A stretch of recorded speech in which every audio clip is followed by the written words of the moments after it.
اگر کوئی آدمی شروع سال میں تو صاحب نصاب ہے، مثلا رمضان میں زکوٰۃ دیتا ہے، تو وہ رمضان میں تو اس کے پاس اتنے پیسے رہے جس میں اس پر زکوٰۃ آتی ہے، اور پھر رمضان کے بعد تک بھی رہے، پھر بیچ میں کسی مہینے میں جیسے ربیع الاول میں، ربیع الثانی میں کسی مہینے میں اس کے پیسے کم ہو گئے، نصاب کے بقدر نہ رہے، اور پھر رمضان شروع ہونے سے چند دن پہلے پھر اتنے پیسے ہو گئے کہ جو نصاب کی مقدار کو پہنچ جائیں یا اس سے زیادہ، تو اب ایسی صورت میں اس پر زکوٰۃ آئے گی۔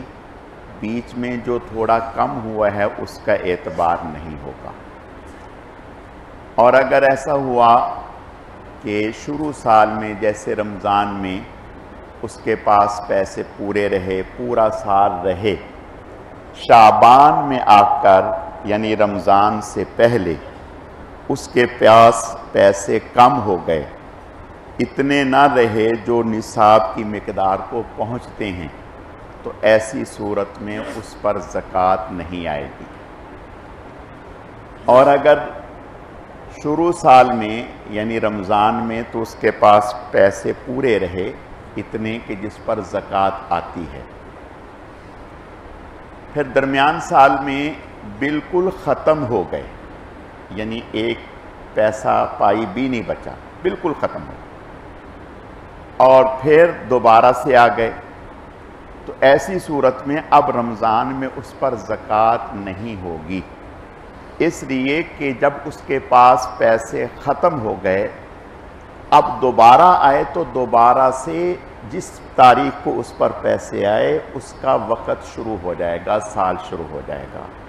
آئندہ سال جب یہ دن آئیں گے تو اس پر زکوٰۃ لازم ہوگی۔ اگر کسی کے پاس گھر کا سامان ہے جو استعمال کے لیے اس نے خریدا تھا، فرنیچر ہے یا برتن ہیں یا اور ایسی چیزیں ہیں، اس نے نیت کر لی کہ اس کو بیچ دیتے ہیں، تو اب نیت کرنے سے وہ مال تجارت نہیں ہوگا۔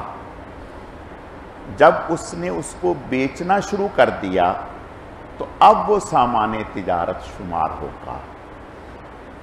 اسی طرح اگر کسی آدمی نے کوئی پلاٹ لیا اور نیت تھی کہ خود رہیں گے، گھر بنائیں گے، بعد میں کچھ وقت گزرنے کے بعد خیال ہوا کہ نہیں اس کو بیچ دیتے ہیں، تو محض نیت کے بدلنے سے وہ مال تجارت شمار نہیں ہوگا جب تک کہ اس کو بیچ نہ دے۔ جس آدمی کو زکوٰۃ دینی ہے، یاد رکھیں اپنی اولاد کو زکوٰۃ نہیں دے سکتے، اپنے بیٹے کو، بیٹی کو، پوتے کو، پوتی کو، نواسے کو، نواسی کو زکوٰۃ نہیں دے سکتے۔ اسی طرح بیٹا اپنے والد کو یا دادا کو یا نانا کو، نانی کو، انہیں بھی زکوٰۃ نہیں دے سکتا۔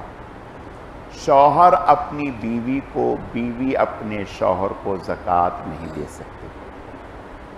اسی طرح جو مالدار آدمی ہے اس کو بھی زکوٰۃ نہیں دی جا سکتی۔ اب مالدار کون ہے؟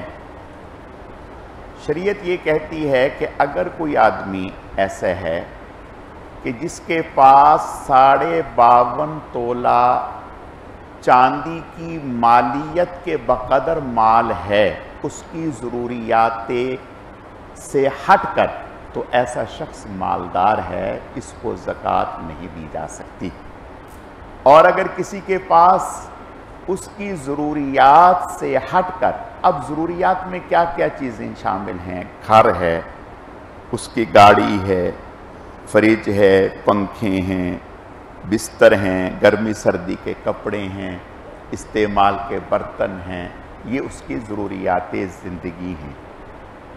ان سے ہٹ کر اگر کسی کے پاس 52.5 تولہ چاندی کی مالیت کے بقدر کوئی مال وغیرہ نہیں ہے تو اس کو زکوٰۃ دی جا سکتی ہے۔ اگر ایک شخص ایسا ہے کہ جس کے پاس گھر بھی ہے، دکان ہے یا مکان ہے جس کو اس نے کرائے پر دے رکھا ہے، اور اس سے آنے والا کرایہ وہی اس کے گھر کا گزر بسر اسی سے ہوتا ہے، اور وہ کرایہ اتنا ناکافی ہے کہ اس سے اس کے گھر کا گزر بسر نہیں چلتا بلکہ اسے قرض لینا پڑ جاتا ہے، تو ایسی صورت میں ایسے شخص کو زکوٰۃ دی جا سکتی ہے۔ زکوٰۃ دینے میں بتانا ضروری نہیں ہے، بغیر بتائے زکوٰۃ دے سکتی ہے۔ اللہ تعالیٰ سمجھنے کی، عمل کرنے کی توفیق عطا فرمائے۔ الحمدللہ رب العالمین والعاقبۃ للمتقین والصلاة والسلام علی سید الرسول اللہم صلی علی محمد النبی الامی وعلی آلہ واصحابہ وبارک وسلم وسلم رب اغفر وارحم وانت خیر الراحمین۔ اے اللہ اپنے کرم سے، اپنی رحمت سے ہماری اس نماز کو زندگی بھر کی پہلی تمام نمازوں کو اپنی بارگاہ میں بے حد قبول فرما، کمی کوتاہیوں کو معاف فرما، اعمال میں اخلاص پیدا فرما، اپنی رضا نصیب فرما، بہکنے بھٹکنے گمراہ ہونے سے ہماری حفاظت فرما۔ اے اللہ اس ماہ مبارک کے ایک ایک لمحے کی قدردانی کی توفیق عطا فرما۔ اس ماہ مبارک میں اور پھر پوری زندگی ہر قسم کے گناہ سے ہماری حفاظت فرما۔ اے اللہ ہم سب کو اپنے نیک اور محبوب بندوں میں شامل فرما، خاتمہ ایمان پر فرما۔ سبحان ربک رب العزت عما یصفون وسلام علی المرسلین والحمد للہ رب العالمین برحمتک یا ارحم الراحمین آمین۔